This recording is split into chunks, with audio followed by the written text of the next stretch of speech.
27/5/2026 freedom ಪಾರ್ಕ್ನಲ್ಲಿ ಬೆಳಗ್ಗೆ 10 ಗಂಟೆಗೆ ಬೃಹತ್ ಪ್ರತಿಭಟನಾ ಸಮಾವೇಶವನ್ನು ಹಮ್ಮಿಕೊಂಡಿದೆ.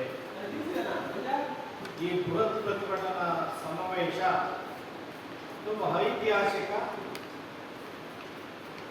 ಕಾರ್ಯಕ್ರಮ.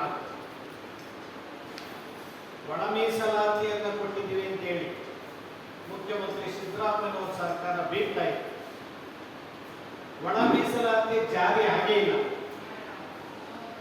ಒಳ ಮೀಸಲಾತಿ ಜಾರಿನಲ್ಲಿ ಸುಪ್ರೀಂ ಕೋರ್ಟ್ನ ಆದೇಶದ ಉಲ್ಲಂಘನೆ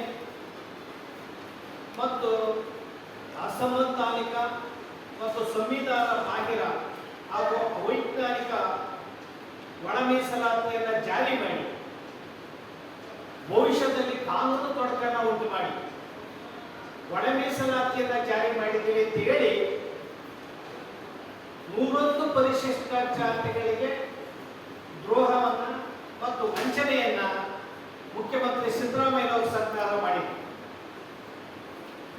ಸಂವಿಧಾನದಲ್ಲಿ ಇರ್ತಕ್ಕಂಥ ವಿಚಾರಗಳನ್ನ ಒಳ ಮೀಸಲಾತಿನ ಅಧಿಸೂಚನೆಯಲ್ಲಿ ಸೇರಿಸಿ ಆದೇಶವನ್ನು ಹೊರಡಿಸಿದೆ. ಏನು ಎಸ್ಸಿ ಜನರಲ್ ಅಂತ ಬಹುಶಃ ಒಳ ಮೀಸಲಾತಿ ಜಾರಿಯಾಗಿ 75 ವರ್ಷದಿಂದ ಕೇಳಿಲ್ಲ. ಎಸ್ಸಿನಲ್ಲಿ ಜನರಲ್ ಅಂತ ಮಾಡುವಂತಹ ಏಕೈಕ ಸರ್ಕಾರ ಅಂದ್ರೆ ಮುಖ್ಯಮಂತ್ರಿ ಸಿದ್ದರಾಮಯ್ಯ ಅವರ ಸರ್ಕಾರ.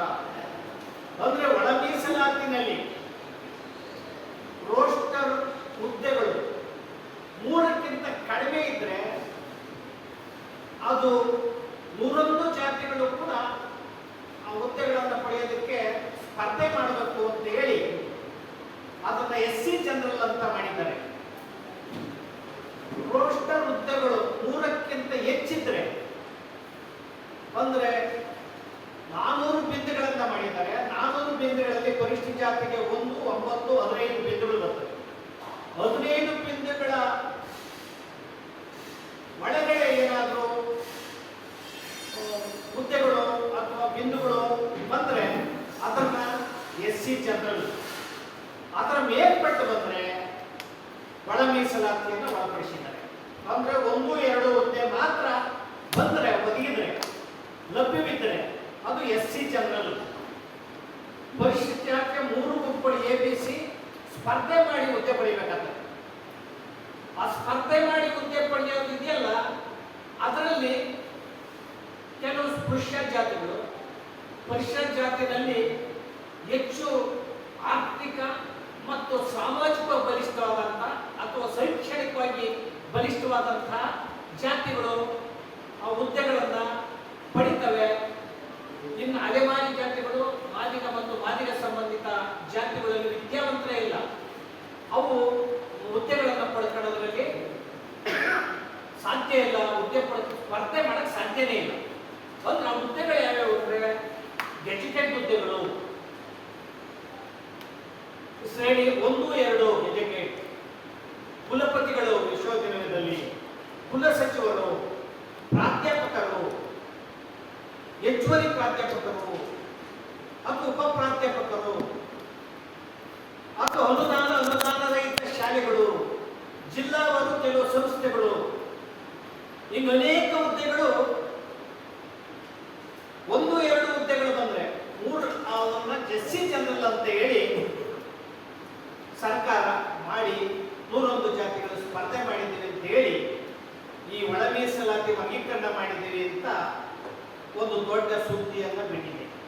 ಅಂದ್ರೆ ಒಳ ಮೀಸಲಾತಿ ವರ್ಗೀಕರಣ ಮಾಡಬೇಕಾದ್ರೆ ಅನೇಕ ಅಧಿಸೂಚನೆಗಳನ್ನು ಹೊರಡಿಸಿ ಕೋರ್ಟ್ನಲ್ಲಿದೆ ಅಂತ ಹೇಳಿ ಇದು ಮಾಡಕ್ಕಾಗಲ್ಲ ಅಂತ ಹೇಳಿ ಕಡೆಗೆ ಮಾಡಿದೆ. ಅಂದ್ರೆ ಮನಸ್ಸಿನಿಂದ ಮತ್ತು ಒಳ ಮೀಸಲಾತಿ ವಿರೋಧಿಗಳ ಅಣತೆಯಂತೆ ಒಳ ಮೀಸಲಾತಿ ವಿರೋಧಿಗಳ ಒತ್ತಡಕ್ಕೆ ಮಾಡೋದು ಮತ್ತೆ ಪರಿಶಿಷ್ಟ ಜಾತಿಯಲ್ಲಿರ್ತಕ್ಕಂಥ ಅಸಹಾಯಕ ಗುಂಪುಗಳನ್ನ, ಜಾತಿಗಳನ್ನ, ಸಮುದಾಯಗಳನ್ನ ಇಕ್ಕಟ್ಟಿಗೆ ಸಿಕ್ಕಿಸಿ ಒಳ ಮೀಸಲಾತಿ ಒಕ್ಕಡ ರೀತಿಯಲ್ಲಿ ನಾಟಕೀಯ ಹೆಜ್ಜೆಯನ್ನು ಸಿದ್ದರಾಮಯ್ಯ ಸರ್ಕಾರ ಇಟ್ಟಿದೆ. ಅದರಲ್ಲಿ ಯಾವ ಆಯೋಗದ ಸದಾಶಿವ ಆಯೋಗ ವರದಿ ಕೊಟ್ಟಿದ್ರು. ನ್ಯಾಯಮೂರ್ತಿ ನಾಗಮೋಹನ್ ದಾಸ್ ವರದಿ ಸಲ್ಲಿಸಿದ್ರು ಸರ್ಕಾರಕ್ಕೆ. ಮಾಧುಸ್ವಾಮಿ ವರದಿ ಇತ್ತು. ಈ ಎಲ್ಲಾ ವರದಿಗಳನ್ನ ತಳ್ಳಿಯಾಗಿ ಸರ್ಕಾರ ರಾಜಕೀಯ ಇಚ್ಛಾಶಕ್ತಿಯಿಂದ, ರಾಜಕೀಯ ನಾಟಕದಿಂದ ಒಳ ಮೀಸಲಾತಿಯನ್ನ ಹಂಚಿದೆ.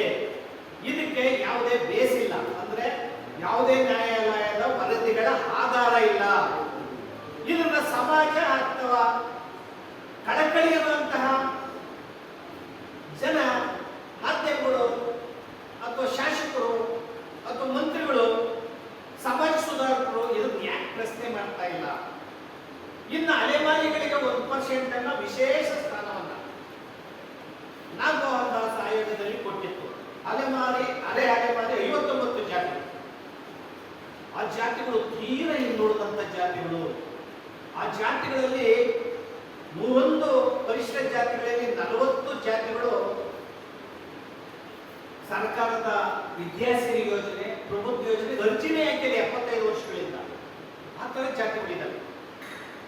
ಒಬ್ಬ ಗ್ರಾಮ ಪಂಚಾಯತಿ, ಜಿಲ್ಲಾ ಪಂಚಾಯತ್, ತಾಲೂಕ್ ಪಂಚಾಯತ್ ಸದಸ್ಯನೇ ಇಲ್ಲ ಅಂತ 40 ಜಾತಿಗಳಿದ್ದಾವೆ. ಇಂತಹ ಅನೇಕ ಸಮಾಜದ ಯಾವುದೋ ಒಂದು ವಿಲೇಜ್ ಅಕೌಂಟೆಂಟ್, ಒಬ್ಬ ಶಿಕ್ಷಕ ಇದ್ದಂತಹ 41 ಜಾತಿಗಳಿದ್ದಾವೆ. ಅದಕ್ಕೋಸ್ಕರ ಒಳ ಮೀಸಲಾತಿ ವರ್ಗೀಕರಣ ಮಾಡಬೇಕು. ಕಳೆದ 75 ವರ್ಷಗಳಿಂದ ಮೀಸಲಾತಿ ಕೊಟ್ಟಿದ್ದೀವಿ, ಪರಿಶಿಷ್ಟ ಜಾತಿಗೆ ಮೀಸಲಾತಿ ಕೊಟ್ಟಿದ್ದೀವಿ, 101 ಜಾತಿಗೆ ಅಂತ ಏನು ವಿಶೇಷ ಒಂದು ರೋಸ್ಟರ್ ಆದ್ಯತೆಯನ್ನ ಉದ್ಯೋಗದಲ್ಲಿ, ಶಿಕ್ಷಣದಲ್ಲಿ ಕೊಟ್ಟಿದ್ದೀವಿ. ಆಗ ಅದನ್ನೆಲ್ಲರೂ ಕೂಡ ಕೆಲವು ಜಾತಿಗಳು ಸಿಂಹಪಾಲು ಪಡೆದುಬಿಟ್ಟಿದ್ದಾರೆ. ಆದ್ದರಿಂದ ಒಳ ಮೀಸಲಾತಿ ವರ್ಗೀಕರಣ ಮಾಡಬೇಕು ಅಂತ ಹೇಳಿ 7 ಜನ ನ್ಯಾಯಾಧೀಶರ ಸಂವಿಧಾನದ ಪೀಠ ಆಜ್ಞೆಯನ್ನು ಕೊಟ್ಟು 2 ವರ್ಷ ಕಳೆದಿದೆ. ಆದೇಶ ಬಂದ ಕೂಡಲೇ ಘನವೆತ್ತ ನ್ಯಾಯಾಲಯಕ್ಕೆ, ಶ್ರೇಷ್ಠ ನ್ಯಾಯಾಲಯಕ್ಕೆ ಘನತೆಯನ್ನ, ಗೌರವವನ್ನು ಕೊಟ್ಟಂತಹ ಆಂಧ್ರ ಪ್ರದೇಶ, ತೆಲಂಗಾಣ, ತಮಿಳುನಾಡು, ಪಂಜಾಬ್, ಹರಿಯಾಣ ತತ್ಕ್ಷಣ ಒಳ ಮೀಸಲಾತಿಯನ್ನು ವರ್ಗೀಕರಣ ಮಾಡಿದ್ರು. ಯಾವುದೇ ವಿವಾದ, ಯಾವುದೇ ಹೋಗಲಿಲ್ಲ. ಆದ್ರೆ ಕರ್ನಾಟಕದಲ್ಲಿ ಮುಖ್ಯಮಂತ್ರಿ ಸಿದ್ದರಾಮಯ್ಯನವರು ಇಲ್ಲ ಅಂತ ಹೇಳ್ತಾರೆ, ಸಾಮಾಜಿಕ ನ್ಯಾಯ ಅಂತ ಹೇಳ್ತಾರೆ.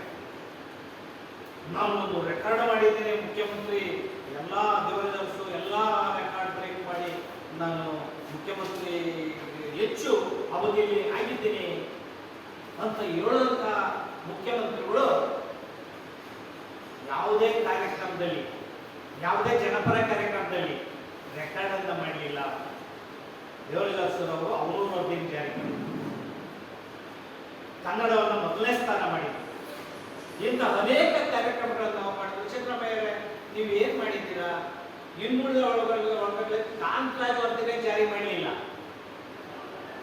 ನಾವು ಒಳ ಮೀಸಲಾತಿಯನ್ನ ತಮಗೆ ಕನ್ವಿನ್ಸ್ ಮಾಡಕ್ಕೆ ಹೇಳ್ತಾ ಇದ್ದೇನೆ. ಇವತ್ತು ನೀವು ಜಾರಿ ಮಾಡಿದ್ರಲ್ಲ, SC-ನಲ್ಲಿ SC ಜನರು ಅಂತ ನೀವು ಪದವನ್ನು ಬಳಸಿದ್ದೀರಿ. AD, AA ಹೊಡೆದು ಹಂಚಿದ್ದೀರಿ, AGPಗೆ ಹಂಚಿದ್ದೀರಿ. ಅವು ಯಾವುದಕ್ಕೆ ಇದ್ರಲ್ಲೂ ಪಡ್ಕೊಬಹುದು. ಏನೆಲ್ಲ ದ್ರಾವಿಡ ಅಂತ ಹಾಕ್ಯಬಹುದು, ಅಥವಾ ಆದಿ ಆಂಧ್ರ ಅಂತ, ಆದಿ ದ್ರಾವಿಡ ಅಂತ ಅಂದು ಎಗೂ ಹೋಗ್ಬೋದು, ಬಿಗೂ ಹೋಗ್ಬೋದು. ಆದಿ ಆಂಧ್ರ ಅಂದ್ಬಿಟ್ಟು ಏನಲ್ಲೂ ಪಡ್ಕೋಬಹುದು, ಬಿನಲ್ಲೂ ಪಡ್ಕೋಬಹುದು. ಈ ತರ ಗೊಂದಲದ ಗೂಡನ್ನು ಮಾಡಿದರೆ, ಜೊತೆಗೆ ಅಲೆಮಾರಿಗಳು 1% ಅವರು ವಿಶೇಷ ಸ್ಥಾನವನ್ನು ಕೊಟ್ಟಿದ್ರೆ, ನೀವು ಅವರು ತಗೊಂಡೋಗಿ ಸಿ ಗುಂಪಲ್ಲಿ ಸ್ಪೃಶ್ಯ ಬಲಿಷ್ಠ ಜಾತಿಗಳ ಜೊತೆಗೆ ಸೇರಿಸಿ ಅವ್ರನ್ನ ತಿಥಿ ಮಾಡಿಬಿಟ್ಟಿದ್ದೀರಾ. ಅದು ಒಂದು ಕರಾಳ ಒಂದು ಅಧ್ಯಾಯ ಅವರಿಗೆ ಕೊಟ್ಟಂಥದ್ದು. ಇವತ್ತುವರೆಗೆ ಅಲೆಮಾರಿಗಳಿಗೆ ಅದೊಂದು ಮರಣ ಶಾಸನ. ಅಲೆಮಾರಿಗಳ 59 ಜಾತಿಗಳು ಬೀದಿ ಬದಿಗಳಲ್ಲಿ ತಾರ್ಪಲ್ಲಿದ್ದಂಗೆ ಬದುಕ್ತಾ ಇದ್ದಾವೆ. ಕಾಡಲ್ಲಿ ಬದುಕುವಂತ ಜನ ಕಾಡಿಗೆ ಬೇಲಿ ಹಾಕಿದ್ದಾರೆ, ಅಲ್ಲಿ ಹೋಗಕ್ಕಾಗಲ್ಲ. ಭಿಕ್ಷಾಟನೆಗಳನ್ನ ನೀವು ನಿಷೇಧ ಮಾಡಿದಿರಿ, ಭಿಕ್ಷೆನೂ ಬೇಡಂಗಿಲ್ಲ, ಎಲ್ಲಿ ಹೋಗ್ಬೇಕಾ ಜನಾಂಗ? ಈ ರೀತಿ ಜನಗಳನ್ನ ಸಿ ಗುಂಪಲ್ಲಿ ಸ್ಪೃಶ್ಯ ಜಾತಿಯಲ್ಲಿ ಸೇರಿಸಿದ್ರಲ್ಲ, ಅವ್ರು ಸ್ಪರ್ಧೆ ಮಾಡಕ್ಕಾಗಲ್ಲ. ಅವರಲ್ಲಿ ಶಿಕ್ಷಿತ ಮಕ್ಕಳೇ ಇಲ್ಲ, ಉದ್ಯೋಗಕ್ಕೆ ಅರ್ಹವೇ ಇಲ್ಲ. ಆದ್ರೂ ಉದ್ಯೋಗಕ್ಕೆ ಅರ್ಹತೆಯನ್ನ ಪಡೆದು 20% ನೀವೇನಾದ್ರು ಕೊಟ್ಟಿದ್ದೀರಿ, 4.50 ಕೊಟ್ಟು ಅವ್ರೇನಾದ್ರೂ ಅಲ್ಲಿ ಅರ್ಹರಿಲ್ಲ ಅಂದ್ರೆ ಅದನ್ನು ಅವ್ರಿಗೆ ಕೊಟ್ಬಿಡಿ, ಜನರಲ್ಗೆ, ಹುಷಾರಿಗೆ ಅಂತ ಆದೇಶ ಮಾಡಿದ್ದೀರಿ. ಇನ್ನು ಒಳ ಮೀಸಲಾತಿ ಅನಿಸ್ತಾಗ್ತದ? ಒಳ ಮೀಸಲಾತಿನೇ ಅಲ್ಲ ಇದು. ಅವೈಜ್ಞಾನಿಕ ಸುಪ್ರೀಂ